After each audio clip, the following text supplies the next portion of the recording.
इयत्ता 10वी विषय मराठी कुमार भारती. कविता 16वी आकाशी झेप घेरे. कृती. प्रश्न पहिला, योग्य पर्याय ओळखा. अ. सुख लोलूप झाली काया म्हणजे टिंबटिंब. 1. सुखाचा तिरस्कार वाटतो. 2. सुखाबद्दल प्रेम वाटते. 3. सुखाचे आकर्षण वाटते. 4. सुख उपभोगण्याची सवय लागते. उत्तर. सुखलोलूप झाली काया म्हणजे सुख उपभोगण्याची सवय लागते. आ.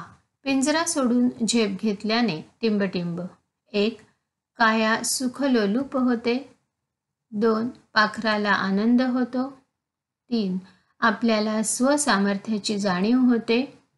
4. आकाशाची प्राप्ती होते. उत्तर. पिंजरा सोडून झेप घेतल्याने आपल्याला स्वसामर्थ्याची जाणीव होते. प्रश्न दुसरा, तुलना करा. पिंजऱ्यातील पोपट पिंजऱ्याबाहेरील पोपट. पिंजऱ्यातील पोपट परावलंबी आयुष्य जगतो. पिंजऱ्याबाहेरील पोपट स्वावलंबी आयुष्य जगतो. पिंजऱ्यातील पोपटाला कष्ट करावे लागत नाही. पिंजऱ्याबाहेरील पोपट कष्टात आनंद मानतो. पिंजऱ्यातील पोपट लौकिक सुख उपभोगतो. पिंजऱ्याबाहेरील पोपट स्वबळावर संचार करतो. पिंजऱ्यातील पोपटाचा जीव कासावीस होतो. पिंजऱ्याबाहेरील पोपट सुखी जीवन जगतो. पिंजऱ्यातील पोपटाच्या मनात खंत असते. पिंजऱ्याबाहेरील पोपटाचे मन आनंदी राहते. प्रश्न तिसरा, पाखराला स्वसामर्थ्याची ओळख करून देणाऱ्या कवितेतील ओळी शोधून लिहा. उत्तर. पाखराला स्वसामर्थ्याची ओळख करून देणाऱ्या ओळी. तुझं पंख दिले देवाने, करविहार सामर्थ्याने, दरी डोंगर हिरवी राने, जा ओलांडून या सरिता सागरा. प्रश्न चौथा, कवीने यशप्राप्तीच्या संदर्भात सांगितलेली सुवचने लिहा. उत्तर. 1. तुला देवाने पंख दिले आहेत, सामर्थ्याने विहार कर. 2. कष्टाविण फळ मिळत नाही. प्रश्न पाचवा, काव्य सौंदर्य. अ. खालील ओळींचे रसग्रहण करा. घामातून मोती फुलले, श्रमदेव घरी अवतरले. उत्तर. आशय सौंदर्य. मराठीतील सुप्रसिद्ध गीतकार जगदीश खेबुडकर यांची आकाशी झेप घेरे ही एक गीतरचना आहे. आपल्या क्षमतांवर, सामर्थ्यावर विश्वास ठेवून ध्येयाकडे उंच भरारी घ्यावी. परावलंबित्वाचे कवच फोडून स्वावलंबी व्हावे ही कवितेची मध्यवर्ती कल्पना आहे. पारतंत्र्याचा त्याग करून स्वातंत्र्याचे मोल जाणावे असा संदेश ही कविता देते. काव्य सौंदर्य. वरील ओळीतून श्रमाचे महत्त्व स्पष्ट होते. कष्टाशिवाय फळ मिळत नाही.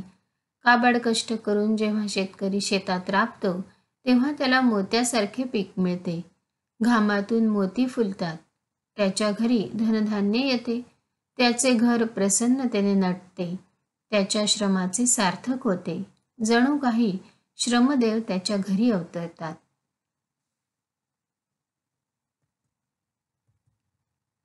भाषिक वैशिष्ट्ये. ध्रुपद व कडवी अशी या गीताची रचना आहे. रसाळ शब्द व नेमके मर्म सांगणारी भाषा हे या कवितेचे वैशिष्ट्य आहे. पिंजरा हे सुखलोलुपतेचे प्रतीक मानले आहे. त्यात कैद झालेल्या मानवी मनाला पक्षी म्हटले आहे. साध्या शब्दात गहन अर्थ मांडला आहे. यमक प्रधान रूपामुळे कविता मनात ठसते. आ. आकाशी झेप घेरे पाखरा, सोडी सोन्याचा पिंजरा या ओळीतील मतितार्थ स्पष्ट करा. उत्तर. आकाशी झेप घेरे या कवितेत कवी जगदीश खेबुडकर यांनी पिंजऱ्यातील पाखराला म्हणजेच पारतंत्र्यात असलेल्या मानवी मनाला मोलाचा उपदेश केला आहे. स्वातंत्र्याचे मोल समजावून सांगितले आहे. वरील ओळीतील अर्थ असा की पाखराला आकाशात भरारी घेण्याचे आवाहन केले आहे. माणूस वैभव, सत्ता, संपत्ती अशा सोन्याच्या पिंजऱ्यात अडकतो. त्यामुळे त्याच्या जीवनाची प्रगती होत नाही. सुखसोयीमुळे त्याचे कर्तृत्व थांबते. म्हणून असा सोन्याचा पिंजरा सोडून ध्येयाच्या मोकळ्या उंच आकाशात तू झेप घे, अशी शिकवण ह्या ओळीतून दिली आहे. स्वसामर्थ्याची जाणीव हा उत्तम व्यक्तिमत्व विकासाचा पाया आहे, हे विधान स्पष्ट करा. उत्तर: स्वतःमध्ये असलेल्या गुणांची जाणीव होणे म्हणजे स्वसामर्थ्याची जाणीव होणे. जीवनात माणसाला अनेक अडचणींना सामोरे जावे लागते. अशा वेळी माणूस कधीकधी अगदी हतबल होतो, स्वतःचे सामर्थ्य विसरून जातो व नशिबाला दोष देतो. असे हतबल होऊन दैवावर विसंबून राहणे अगदी नकारात्मक आहे. माणसाने स्वतःमधील सामर्थ्य ओळखायला हवे, स्वतःच्या सामर्थ्यावर विश्वास ठेवायला हवा. मराठीमध्ये समर्थ रामदास स्वामींची एक उक्ती आहे, प्रयत्ने कणवाळूचे रगडता तेलही गळे. तसेच कर्मवीर भाऊराव पाटील यांनी गोरगरिबांच्या मुलांना शिक्षण मिळावे म्हणून अफाट प्रयत्न केले. त्यामुळेच रयत शिक्षण संस्था स्थापन झाली. आज या संस्थेत शिक्षण घेतलेली मुले स्वतःच्या पायावर उभी राहत आहेत. यावरूनच स्वसामर्थ्याची जाणीव हा उत्तम व्यक्तिमत्वाचा पाया आहे, हे स्पष्ट होते.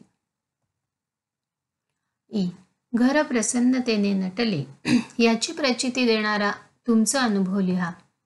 उत्तर: कवी जगदीश खेबुडकर यांनी आकाशी झेपघेरे या कवितेद्वारे माणसाला खूप छान उपदेश केला आहे. घर प्रसन्नतेने नटवायचे असेल तर श्रमदेवाची पूजा करावी लागेल, घामातून मोती फुलवावे लागतील.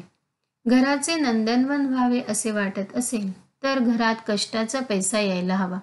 कष्टाने मिळवलेली भाकरी गोड लागते. कोणतीही गोष्ट घरात बसून आयती मिळत नाही. देवाची प्रार्थना करून दे रे हरी खाटल्यावरी असे म्हणून चमत्कार होणार नाही. याची प्रचिती देणारा एक अनुभव. माझी आई आजारी असल्यामुळे डॉक्टरांनी तिला सक्त आरामाची ताकीद दिली होती. मी शाळेत जाण्याआधी व शाळेतून आल्यानंतर घरातील सर्व कामे करायचो. आईला अजिबात उठू दिले नाही. तिला एकाही कामाला हात लावू दिला नाही. त्यामुळे आईला लवकर बरे वाटू लागले. डॉक्टरांनीही आईची प्रगती पाहून आश्चर्य व्यक्त केले. आईच्या डोळ्यातून आनंदाश्रू आले. बाबांनाही माझा अभिमान वाटला. त्यावेळी मला माझे घर प्रसन्नतेने नटल्याचा अनुभव आला.